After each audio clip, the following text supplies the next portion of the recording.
Assalamualaikum warahmatullahi wabarakatuh. Selamat wayah kieu ya, karena kita nggak tahu nih jam berapa lihat videonya. Siswa-siswi Emaya IPP Jamanis tetap semangat meskipun belajar di rumah.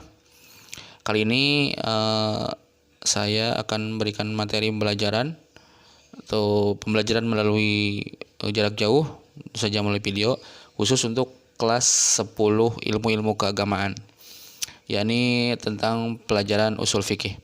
Judulnya adalah pelepasan dan perubahan kepemilikan harta. Sebagaimana kita ketahui bahwa dalam Islam itu ibadah itu bukan hanya ibadah mahdoh saja, tapi ibadah ghair mahdoh juga. Ya, diantaranya kita berbuat baik terhadap orang lain. Kenapa kita harus berbuat baik pada orang lain? Karena kita makhluk sosial. Nggak bisa hidup sendiri. Coba kalau kita hidup sendiri, gimana? Nggak bisa kan? Boro-boro hidup sendiri. Kita kalau hidup misalnya semuanya sama saja, seragam, misalnya kita hidup semua jadi tukang bakso, siapa yang mau beli bakso? Kita semua jadi tukang cukur, siapa yang mau dicukur? Ya kita sendiri. Nggak asik kan? Nah makanya hidup itu berbeda-beda dan akhirnya jadi indah. Untuk apa? Untuk saling mengisi dan saling bantu. Nah, ini domainnya adalah kita mengetahui tentang bagaimana pelepasan dan memilikan harta dalam Islam, terutama dalam 3 hal. Yakni pertama adalah hibah. Hibah. Awas bukan gibah, hibah. Apa itu hibah? Nanti kita jelaskan. Kedua, sedekah dan juga hadiah. Dan yang ketiga adalah wakaf. Untuk wakaf akan kita bahas di bab atau di video yang lain karena cukup panjang wakaf ini. Pertama adalah hibah. Mungkin kalian pernah mendengar hibah. Apa itu sih hibah? Ya. Hibah itu kalau secara bahasa artinya pemberian atau atiyah.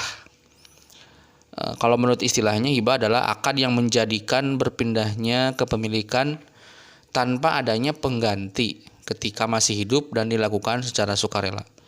Ya, memberi secara cuma-cuma itu hibah, itu kan. Tanpa harus diganti dengan apapun, kan, hibah namanya. Landasannya adalah ada dalam surah An-Nisa ayat 4. Ini menjelaskan tentang hibah ini sebagai salah satu bentuk tolong menolong dalam rangka kebaikan antar sesama manusia yang sangat-sangat bernilai positif. Dan ulama fikih itu sepakat hukum dari hibah adalah sunnah. Sunnah. Bismillahirrahmanirrahim. Wa atun nisaa Bismillahirrahmanirrahim. Wa atun nisaa saduqatihinna nihlatan fa in tibna lakum an syai'im minhu nafsan fakuluhu hani'am mari'a. Shadaqallahul adzim. Artinya, dan berikanlah mas kawin atau mahar kepada perempuan yang kamu nikahi sebagai pemberian yang penuh kerelaan. Kemudian jika mereka menyerahkan kepada kamu sebagian dari mas kawin itu dengan senang hati, maka terimalah dan nikmatilah pemberian itu dengan senang hati. Nah, ini salah satu ayat yang berkaitan dengan masalah hibah ini. Nah, rukun dan syarat hibah termasuk dikategorikan hibah ini kalau ada rukun dan syaratnya yang diketahui. Pertama, rukun saja ya, ada wahib. Wahib adalah orang yang memberikan hibah. Kemudian penerima hibah atau mahbub lahu, mauhub lahu. Ketiga, barang yang dihibahkan harus ada mauhub apa. Kemudian ada akad atau ijab kabul, ya, harus ada ijab dan kabulnya tentu saja. Kemudian jenis-jenisnya. Kita ulangi dulu ya, Pertama tadi pemberi hibah. Rukun dan syarat hibah. Tadi rukunnya adalah pemberi hibah atau wahib. Nah, syaratnya si wahib ini harus sudah dewasa, sehat, akal pikirannya, kemudian sadar. Jadi tidak dalam keadaan tidak sadar yang memberi hibah nih. Kita bahas satu-satu. Jadi dewasa, boleh ada anak kecil, sehat. Jangan orang gila itu kan, saya dapat hibah nih, tisah itu tinu lelempangan sisi jalan, wah itu nggak sah.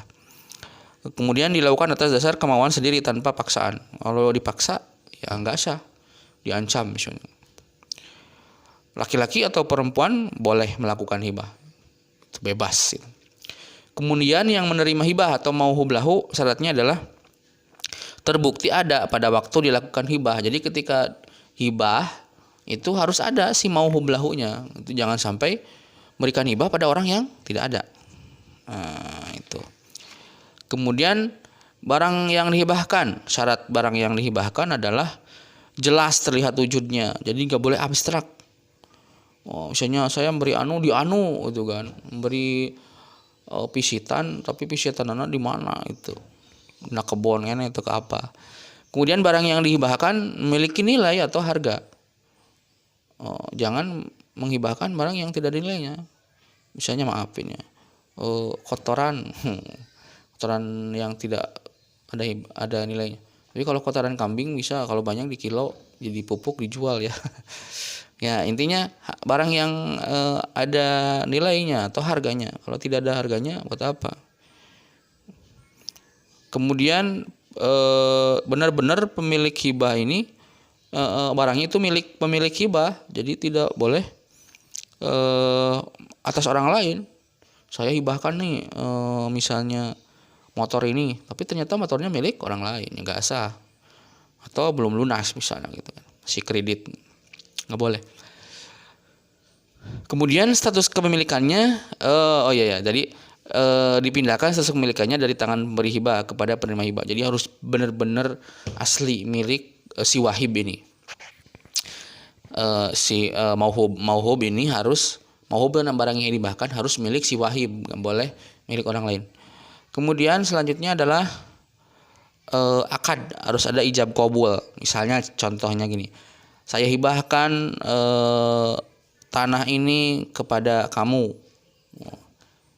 Kemudian si penerima juga menjawab, iya saya terima pemberian antum, anti. Kemudian barang yang dihibahkan tidak boleh diminta kembali kecuali hibah orang tua kepada anaknya sendiri. Kalau dalam sabda Nabi Muhammad SAW, la yahillu li rajulin muslimin ayyu'tiya atiyatan aw yahaba hibata fayarji'u fiha illal walida fima yu'ti li waladihi. Jadi kecuali hibah orang tua pada anak bisa diminta balik. Kalau bukan ya nggak boleh. Mun bahasa Sunda nama dibalik keletah itu. Macam-macam hibah nih. Satu, hibah barang.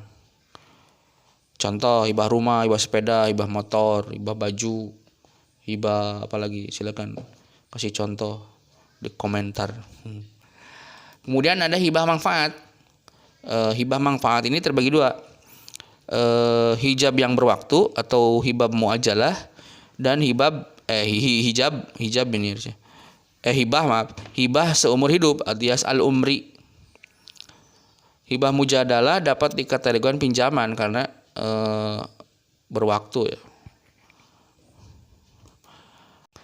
Manfaatnya sekarang, satu, menghilangkan iri dan dengki dan menyatukan hati dalam cinta. Ini kayak anak muda ya. Jadi karena hibah ini kan menghilangkan iri dengki, menyatukan hati, menyatukan persaudaraan gitu kan. Kemudian menunjukkan kemuliaan akhlak dan kesucian tabiat, meskipun nggak usah disebut-sebut lah gitu kan. Wah saya hibahkan nih sebagai rasa menunjukkan kemuliaan, nggak boleh itu, jadi nggak ikhlas kan. Jadi ini secara manfaat. Kemudian adanya sifat-sifat yang tinggi seperti himmah, keutamaan, kemuliaan di hadapan Allah dan sebagainya. Ini manfaat hibah ya. Jadi silakan gitu kan. Misalnya kita mau hibah apa saja, asal ada manfaatnya. Uang misalnya. Ini kamu nih teman satu bangku nih, misalnya si Lalan dengan si Uji misalnya, ini hibah ballpoint nih, hibah uang nih, saya terlalu banyak uang, hibahkan, boleh itu kan, bagus itu. Kedua, ada sedekah dan hadiah. Eh, Sedekah itu pemberian sesuatu yang bersifat kebaikan dari seorang pada orang lain atau satu pihak ke pihak lain. Kalau hadiah memberikan sesuatu tanpa ada imbalannya, pemberian tersebut bertujuan untuk memuliakan. Bedanya kalau hadiah itu ada alasan untuk terhadap jasa atau seseorang yang punya sesuatu yang harus dihargai, itu hadiah. Atas prestasi dan sebagainya, itu hadiah kan. Atau atas kesolehan, atas apa saja pokoknya hadiah. Ya, sedekah juga jadi sebetulnya agak-agak mirip sih antara sedekah dan hadiah, gitu kan, seperti itu. Tapi konsep di sini bukan hadiah lomba, hadiah apa, hadiah itu kan hadiah saja gitu. Hukumnya, sedekah yang sudah ditentukan ukuran, bentuk dan waktunya seperti zakat. Zakat itu kan masuk sedekah juga. Hukumnya wajib nih kalau yang seperti ini. Sedangkan yang tidak ditentukan hukumnya ya itu sunnah muakkad. Kecuali jika ada orang yang sangat membutuhkan uluran tangan, kemudian orang yang mampu ini hukumnya jadi apa? Sedekah dan hadiah. Hukumnya jadi wajib. Karena ada orang yang sangat butuh dan kita mampu untuk memberikannya, maka wajib kita untuk memberikan sedekah dan hadiah itu saja. Rukunnya, satu, ada yang pemberinya, si dermawannya. Kedua, ada yang menerimanya. Ketiga, adanya ijab qabul. Keempat, adanya barang yang disedekahkan. Harus ada keempat-empatnya gitu kan, seperti itu. Kalau nggak ada ya nggak sah. Syaratnya, ini syarat pemberi sedekah, nomere sedekah teh hiji kudu baleg, kemauan sendiri gitu kan, dibenarkan melakukan tindakan hukum. Kemudian orang yang berhak memiliki barang, jangan milik orang lain. Hampir sama lah dengan tadi yang hibah. Kemudian penerima sedekah dan hadiah, syaratnya adalah terbukti ada pada waktu hibah, harus ada. Oh, bukan hibah ini, salah ketik nih. Sedekah maksudnya dan hadiah. Apabila tidak ada atau diperkiraan maka tidak sah. Itu harus ada. Barang yang disedekahkan jelas wujudnya, jangan tidak jelas, abstrak. Kalau sedekah pulsa kira-kira gimana nih? Nah, ini jelas kan, jelas wujudnya. Jelas wujud itu bukan berarti harus dipegang kan. Nah, jelas wujudnya itu kan jelas manfaatnya gitu kan. Memiliki nilai kan ini. Pulsa juga memiliki nilai. Misalnya ini mau sedekah pulsa nih untuk yang bikin video ini, dari semuanya ya silakan. Kemudian benar-benar milik. Benar-benar milik, jangan menyedekahkan milik orang lain. Kalau bahasa Sundanya itu jadi agul kupayung butut kan, sedekah milik orang lain gitu kan. Kemudian dapat dipindahkan status kepemilikannya, karena ini nanti akan berpindah kepemilikan kan. Kemudian ada ijab dan qabul. Misalnya saya sedekahkan barang ini, saya hadiahkan barang ini. Kemudian yang menerima menjawab ya saya menerima gitu kan. Cukuplah seperti itu. Hikmahnya ketika ada sedekah dan hadiah, orang yang membutuhkan dapat terbantu gitu kan. Terutama sedekah nih. Kalau hadiah juga ya samalah, hampir samalah.